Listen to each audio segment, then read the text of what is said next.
Welcome to the B.F. Anderson Technical Report for March the 5th. We got a lot to cover, a lot's going on. Let's move quickly. As we all know, major waterfall decline on skyscraper volume. The NASDAQ pulled back and is now in a correction. Now, we're going to talk a little bit more about that as how to handle this situation. Now, on the weekly, now this is very important. This is the weekly 35-week moving average. We broke the moving average but closed above it, and so far we're holding above this trend line. That's very important. On the aggression index, you can see here that the consumer staples, things like Coca-Cola versus technology stocks, that's to be expected. A downtrend here. Hopefully this moving average holds. We need to watch closely. The global Dow, as you can see on the MACD indicator, has gone negative. The global stocks are pulling back, really never have outperformed. Small cap, same story. We've gone to a sell signal on the MACD. Small caps have pulled back. We'll talk a little bit more about small caps as we get into the video. This is the S&P 500 large cap. You can see here that we're still on a golden cross. We have not gotten a sell signal yet on the MACD, and the index is holding around 3,100. The value line geometric, which is the average stock, we've got a sell signal on the MACD. We're on a death cross here. You're going to have to be very selective in this market. This is a stock picker's market. China is interesting. China is holding up remarkably well, and we've actually gotten a golden cross.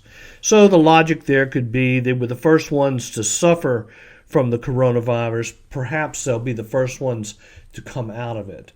Now, on the put-call ratio, we're seeing somewhat of a return to a more normal condition. However, extreme amount of fear came in here, but that's what we kind of needed. We knew things were too hot.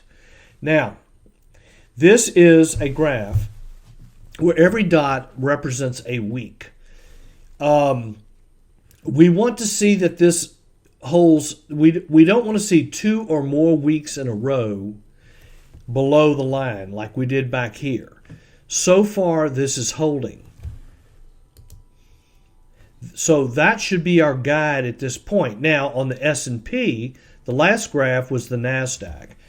Same concept here, 35-week moving average, broke below the moving average, stayed there for a week, but as of right now today, we're back above that line. So the trend lines for now are holding, which is positive. Now, just to take a look at history real quick, this particular drop does remind me of the crash of '87, where the market dropped dramatically, 33.51%, basically in one day, and then formed a bottom and worked higher. You know, the market can go down like an elevator and then go up like an escalator, but the escalator is kind of weird. It's a roller coaster escalator, but it's going up. We may see the same conditions here. We'll have to see, but you can see that these corrections along the way in a long-term uptrend, this is totally normal. It's got to happen, in fact. So I wanted to take a minute here and look at what told us to take defensive action. Well, if we go back to 07, 08, you can see here where the S&P 500 index hit an all-time new high. Then we got the break below the moving average, and we started into a downtrend. However, you can see here that we had somewhat of a head fake where it started back into an uptrend again. So then you look at the trend lines. Now this is the tides. Tides are going out. Head fake. Here we have the trend lines. Now this is the S&P 500. You can see here broke below the 35-week moving average and pretty much stayed there throughout the bear market. So the trend lines are more important at this juncture than the tides. The tides are out. We know that. Now we need to kind of keep an eye on the trend lines. Okay, let's take a look again. Now this is the other trend line. This is the NASDAQ. You can see back in early 08, we broke below it, stayed below it. However, did get up in here, but now the rule is both the S&P and the NASDAQ have to give a buy signal. It can't be just one of these indexes. It has to be both of them. So even though this gave a very short-term buy signal, the S&P did not. Therefore, you continue to stay heavy in cash and defensive. Now, this is where we are today. The S&P 500 here recently, and this is as of now. You can see here the S&P, formed a top, then it formed a higher top, and then we broke down.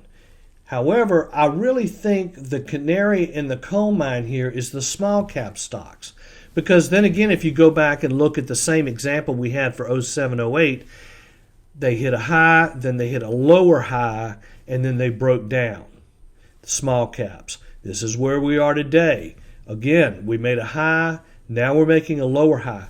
This told us to get defensive when we saw the small caps making a lower high and then breaking below the moving averages.